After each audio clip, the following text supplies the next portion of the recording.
В тази кампания има, най-общо казано, две страни. Тези, които даряват и тези, които получават. Какво възпитава кампанията от едните и от другите? Иска ми се да вярвам, че кампанията Ангелска елха спомогна за изграждането на истински, човешки, християнски добродетели и у едните, и у другите. Защото в училището се възпроизвежда модела на обществените отношения и във време, когато има криза на ценностите, ние всички забелязваме, че е така, е особено важно от децата да се опитваме да формираме една култура на съпричастие, на състрадание, на милосърдие, на ценни добродетели, които след това ще ги направят достойни граждани. И в този смисъл си мисля, че за всички деца, участници, дарители и дарени, това имаше своя дълбок смисъл и ще спомогне за това те да растат като едни истински граждани. Следващата грамота и актове за дарение ще връчи госпожица Юлия Кръстева. Моля.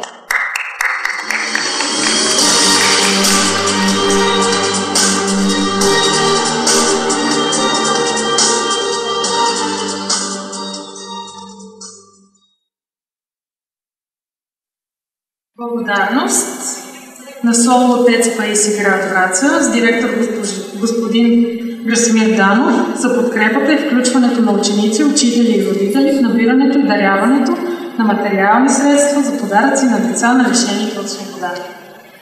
Имаме ли представител на СОУ Отец Паисий?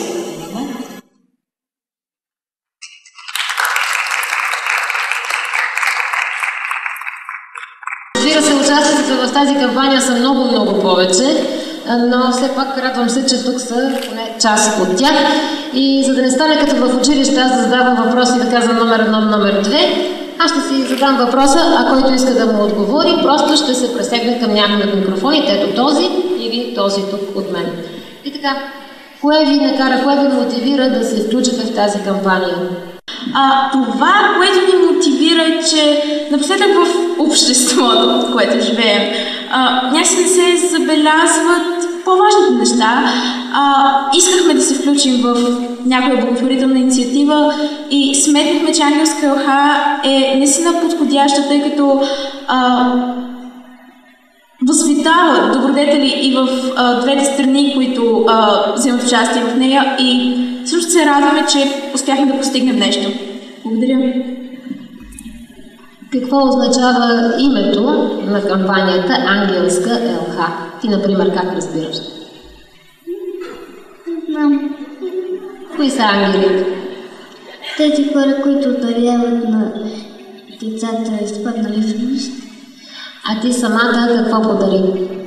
Една кукла. Мислите ли, че това, което сте подарили, е зарадвало децата, до които е стигнал подарък? Да. Я ми кажете, кой трябва да подарява подаръци на децата? Ангелите. Ангелите. На вас кой ви подарява подаръци? А иначе, кой купува? Родителите. Родителите. А когато родителите ги няма или са далеч, тези дечица трябва ли да останат без подаръци? Не. И вие сте се включили точно на този етап. Колко деца бяхте? Знаете ли от вашето училище, например? Колко? 20? И аз не знам. Че дори аз бих го посветила да не се отказвам да вярвам, че родителите му искат да са заедно. Понякога има ситуации, в които не винаги можем да сме близо с хора, които обичаме, но не трябва да забравяме, че не е защото ние го искаме и да не спираме да вярваме. Какво бихте казали на родител, който е лишен от свобода? Малко по-труден въпрос. Какво бихте казали на такъв човек? Да не влиза повече, за да не разочарова децата си.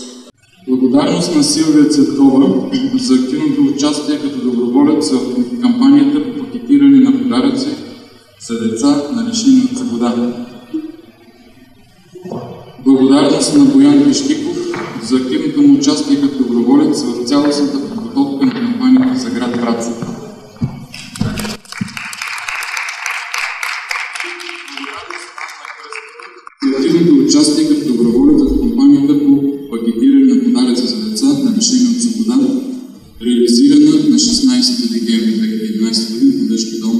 Враца.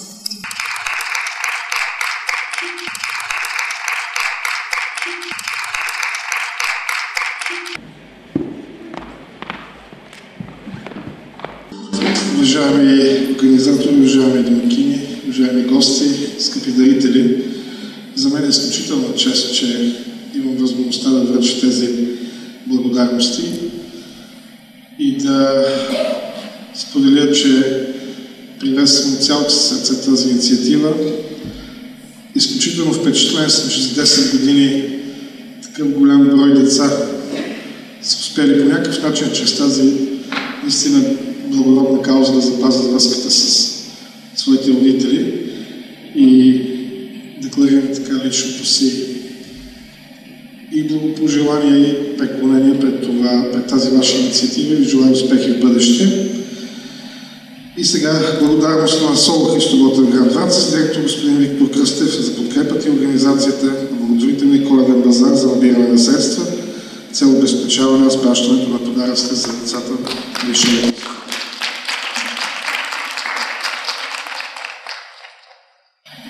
Благодарност на Димитър Господинов, ученик от СОЛО Христо Ботев, за инициативността и организацията на благотворителния коледен базар за набиране на средства с цел обезпечаване на разпращането на подаръци за децата на лишените от свобода. Благодарност на Дария Колева, член на ученическия съвет на СОЛО Христо Ботев. И акт за дарение на ученическия съвет на СОЛО Христо Ботев, наричан дарител, който дари на Дружество за религиозна обществена подкрепа, наричан от дарен, сумата от 282 лева и 80 стотинки с цел осъществяване на кампанията Ангелска елха.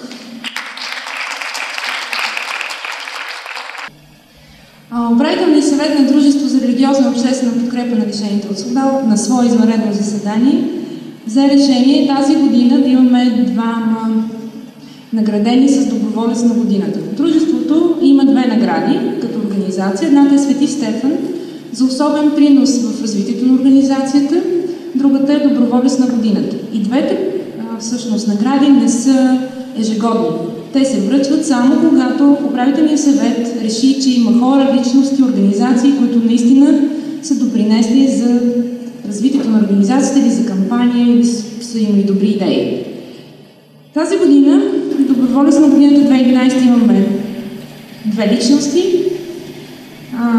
Удоволствие да връча наградата на Еница Маркова за изключителен принос в грижата за семействата и децата на лишените от свобода. Защото в тъмница бях и не споходите.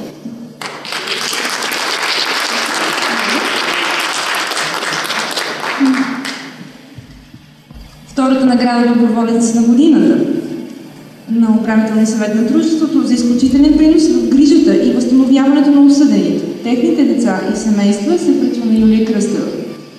За мен е удоволствие, че Юлия всъщност, освен координатор на кампанията за град Враца, всъщност има принос и в работата с осъдените. Заедно работим с нея по една програма. Юлия?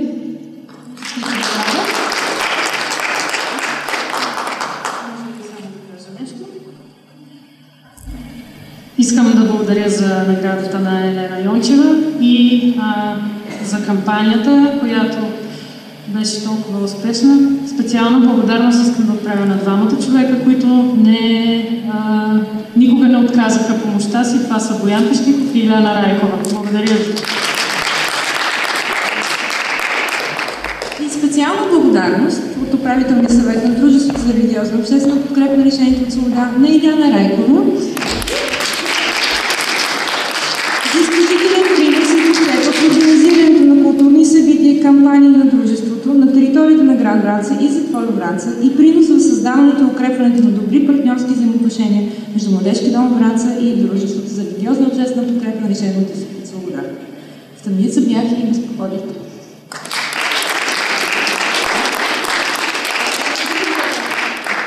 Благодаря на всички. Изключително съм радостна, че дойдохте в Склада и споделихте този празник за нас.